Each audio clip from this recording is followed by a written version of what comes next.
Hello everybody, it's Henry the Weed Eater, man. I'm working on a Stihl BG 55. Now I just overhauled my BG 65, and reason why. Well, let's see if you can see the reason why. So I'm using my blowers. As I'm using it, you start dripping oil. That's an indication the seal's gone or the gasket is gone between the cylinder and the transition piece and the pan. This has three pieces. When I did the BG 65, it had three pieces. It had the cylinder, transition piece, and then a pan. And let me tell you what, putting it together is a pain. If you don't know what you're doing, it's painful. So I've already broke free the nut on the flywheel. I already broke free the nut on the actual fan itself. Turn counterclockwise, it will start coming off. It's got a washer on the back, on the outside, and there's an arrow on it that says off. There's that washer. Don't lose anything. I keep everything together, and then what I do is I put my washing parts in a bucket because I'm going to wash them. That seal looks good. It's the one on the other side of the motor that's bad. And then I'll take these pieces that are specific locations so I don't forget or lose them, and I'll put them in a bag.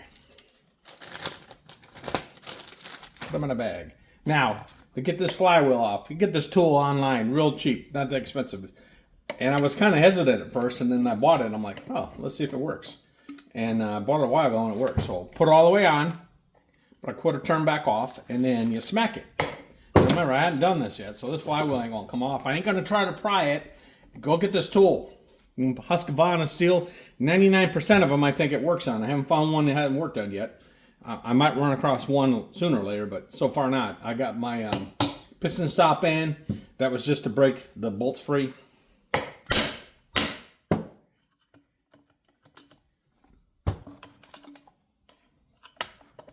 Oh, did I get it? Yeah, I got it. I got it. So I got it on the first whack. Trying to show you and demonstrate without hitting the flywheel and ruining it. It's hard. So now it's off. That'll go out to the wash. So it's been leaking around the seal, around the body. Hard to determine that, but it's made a mess. So we'll go ahead and continue taking this apart. And it's not very hard.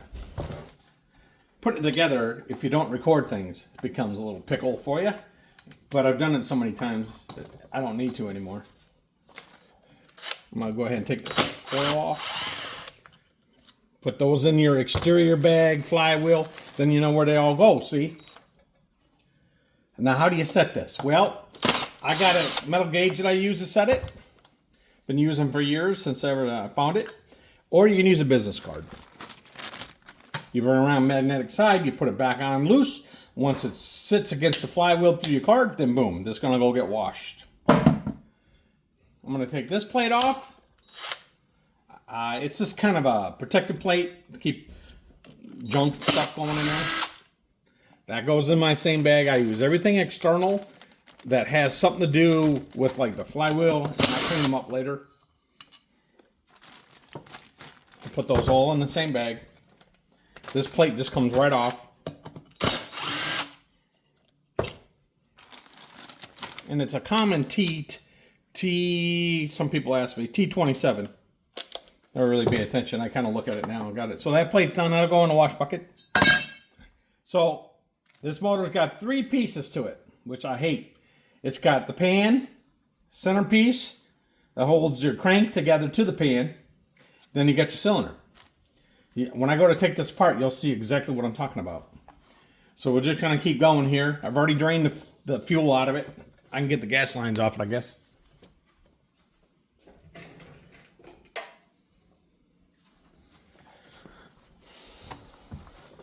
Take some of the other stuff off. Sorry, I didn't pre-do it. I wasn't going to record. I said, this is it's a simple job, but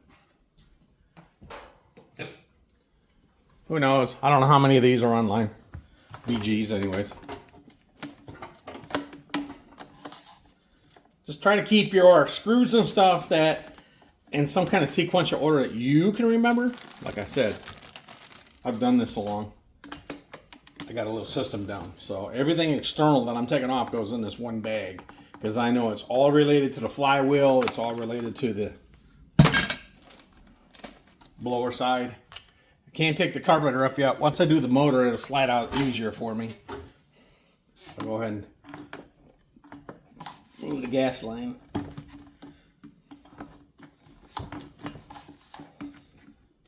I'm going to put a new gas line on it so I'm not worried about hurting it.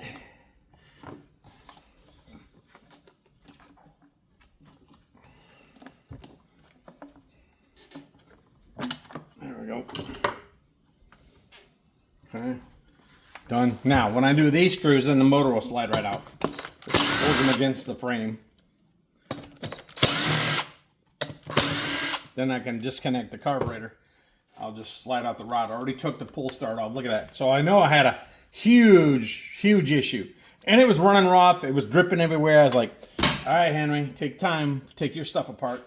So now that I'm slow, because I've done most of the season stuff for everybody, and I do quite a bit. I try to post as much as I can. Now, the motor will slide right out of here. See? Motor comes right out. Bingo. And next I'll do the throttle cable. This one has a cable. My other one had a actual throttle arm, a rod. This one's got a cable. Depends where they get. I don't know why they kind of mix and match things. Cost wise, if I was a business, I wouldn't do that. I keep them all kind of organized. Less money. Look at how nasty it is. So this will all get. I'll treat all this down. I got an awesome orange product I use. And I'll wash all that down. I clean it all. Now I got the motor. That's it. Now I'll go ahead and do the exhaust. Make sure you got the right direction. You don't want to snap nothing off in the cylinder. And they will break off. And there's the exhaust. And again, I put the exhaust bolts. I'll put those in their own little bag. And that just, if you don't do this will help you if you do. Keep reference in my clean bucket. I don't need this no more. I can take my piston stop out. Take my carburetor off. Put that over here. I put that on last year, so I'm pretty good with it. I'll take the gasket off. I'll go take intake manifold off here. Take that off. That'll have to get clean. Put those bolts and screws in their own little bag. You don't want none of them getting mixed up. Some are self-tapping, some are not. You want to kind of keep everything in your same bag so you know where it goes. I'll use the intake gasket. I might have to get a new one. That one looks pretty rough. I'll put the manifold's going to get clean out of my cleaning bucket. Put that over here. Now we'll go ahead and take the motor apart. It's 3 pieces. Pan, centerpiece, and then the cylinder itself. We'll bust these 3.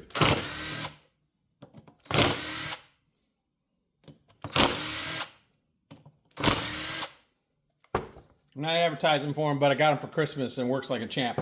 I like the tool. Inexpensive. It was like $39 on sale or 49 bucks or something. I don't look at. So I took this out. There's some sealant on it. Not very good. It's leaking around the pan itself. So whoever, if it's factory, it's not. It's poopy. So the BG65 and the 55, same motor, same assembly, I think. Looks like the same motor, same problems. Easy to deal with. Don't get fooled by it. Now, the pan can only go on one way. It's got a little notch right here. You can't flip it 180 out. It won't let you. It won't let you at all. Okay, take your bolts and keep those. I'll clean those up too. I'll put them in a bag for right now. Put the pan bolts and that holds the cylinder and everything together in one bag. Okay. This is easy. And my mess. Pull your pan off. No gasket on it. No sealant on it. Worthwhile at all. Flip this over because it will be on the exhaust. So I like to try to work the power end that's doing the work towards me, right? And then you're going to pull this apart, and you're going to see what the problem you get into. See how that just drops down? Bearings are good. The seals are shot. I put new seals on it. Pull it out of the cylinder. Now you got this to deal with. This is frustrating. But this can only go on one way too. On the cylinder, there's a notch. On the base itself, there's a notch. So it can only go on one way, notch. notch, and then the pan can only go one way. Now, where you can get messed up, if you remember you did exhaust up, power end towards you, exhaust up, power end towards you, you can't go wrong. You can put this back together right. Because when you look at it, the arrow, you can't see it on this one because it's carbon on it. The arrow on top is pointing up the exhaust. Now, I bought this used. I'll save this gasket. I'll clean it, and then I'll treat it, and then I'll reuse it. And it'll work like a champ, trust me. I'll clean this piston. I'll put it in my V4 deep sink and my Chem Dip. Not advertised for none of those. And then I'll treat it. Now, you can't put this... You see this? This is kind of cumbersome. I took off the last one, and I took the piston off and slid it off to clean it. I'm going to clean this whole thing, blow it down with air, WD-40 the bearings until I put it back together. That'll keep them from rusting up on me. I'll pull the seals off because they're shot. I'm going to replace them anyways. These will go away. I'll recheck the bearings. I'll take the rings off. I'll check the float inside the cylinder. The cylinder looks good. So let's get back to it. So this got a nice clean burn on it. I've had this blower. I didn't buy it new. I bought it used from somebody who was like 2 years old already. But I've had it 4 years, and I use Oregon synthetic oil in it. And look how clean that burns. That's Oregon synthetic oil. 4 years of running it, and I use it a lot. I mean, I got 2 of them, but I switch off because I got a big driveway, big yard, so I use the blowers a lot. And I just happen to have 2 of them because I got one cheap. It was, I think, $25 used. I think this was the one I bought used for $25. So what the heck, right? So I'm going to stick this whole thing in the Chem Dip. I'm going to Chem Dip the whole thing. I'll rinse out the whole thing. First, I'll wash it really good and get all the heavy debris off it, because that way I don't contaminate the Chem Dip. I don't care if the water goes in it. It won't hurt it. And then I'll just soak this whole assembly, because I don't feel like jeopardizing losing the clip, because I'll give you a little story. The BG65, I was working on it, and I was putting the clip back in it, and I popped out, went over my shoulder, landed somewhere in the shop, and I haven't been able to find it. So what I had to do is take another clip, make my own circlip. Yes, I can do it. I'm very good at it. I made my own circlip and mounted it and fixed it. I don't want to run that again. I don't need, this one here has a nice little clip on it. It wouldn't be so bad because it has a little bent clip on it. But I learned from my last ones when doing it. So what I'm going to do is I'm just going to soak the whole darn thing. And the Chem Dip won't hurt it. Won't hurt the bearings. I clean this off real good with hot soap and water. And I really get all this heavy vertebrae off it. And that goes into another cleaning bucket all by itself so it don't get damaged. I have 2 of them. I have one for big parts. See? One for big parts. And this is my cylinder crank. And yes, I get it filled with water. And yes, the piston wristband will be okay. Don't worry. I know what I'm doing. I'll blow it down with air. I'll shoot it with WD-40 and we'll be just like new. And now I'm going to go ahead and wash my parts. And that's it. Those parts will get all washed. Once I get them all washed, I'll stick the cylinder in the Chem Dip in the ultrasonic sink and the piston. All right. That's a BG55 disassembly that quick. 13 minutes. Let's say 15 minutes to pull that thing apart and get ready to clean it. All right. Thanks, everybody. Henry, the Weed Eater Man, out. And I want everybody to have a great, great, great 2025. God bless America. I am a patriot through and through. Love everybody. Have a good day.